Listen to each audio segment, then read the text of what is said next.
Bismillahir Rahmanir Rahim. Welcome to grade 10 chemistry, lesson number 5. Our topic is equilibrium constant and units. Previously we discussed about conditions of equilibrium. Objectives of today's lesson is to enable student to understand equilibrium constant and its unit. Equilibrium constant,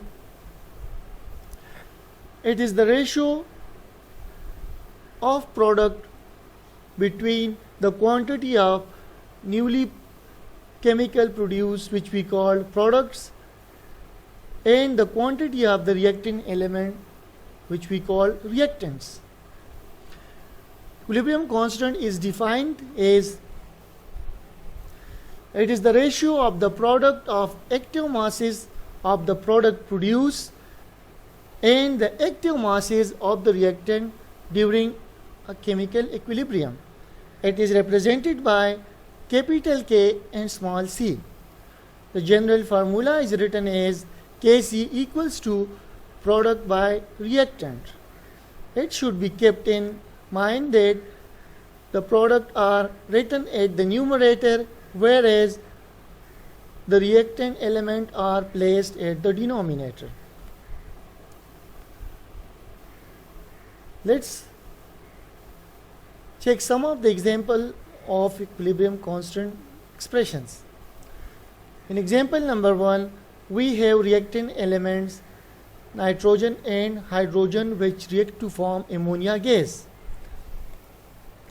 For this reaction, the equilibrium constant Kc is written as Kc equals to ammonia gas, which is in product form, is written at the numerator, whereas the reactant element nitrogen and hydrogen are placed at the denominator.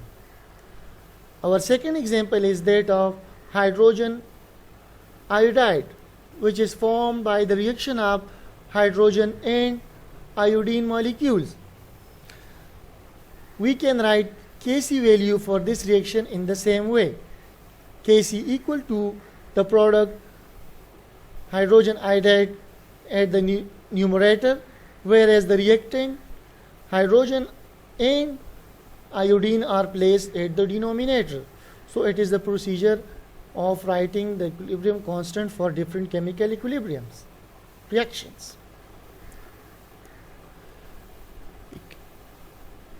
For equilibrium constant, it should be kept in mind that it is the expression or the involvement of the concentration or quantity of reactant and the mole which are produced during a chemical reaction. Similarly, the pressure of the reactant and the product. The unit of equilibrium constant, which we call Kc, is totally dependent upon the number of moles of reactant and product.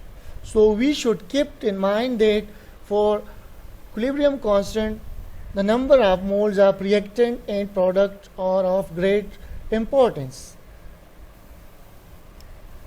Let's come to today's home task. You have to write equilibrium constant expression for the following two reactions.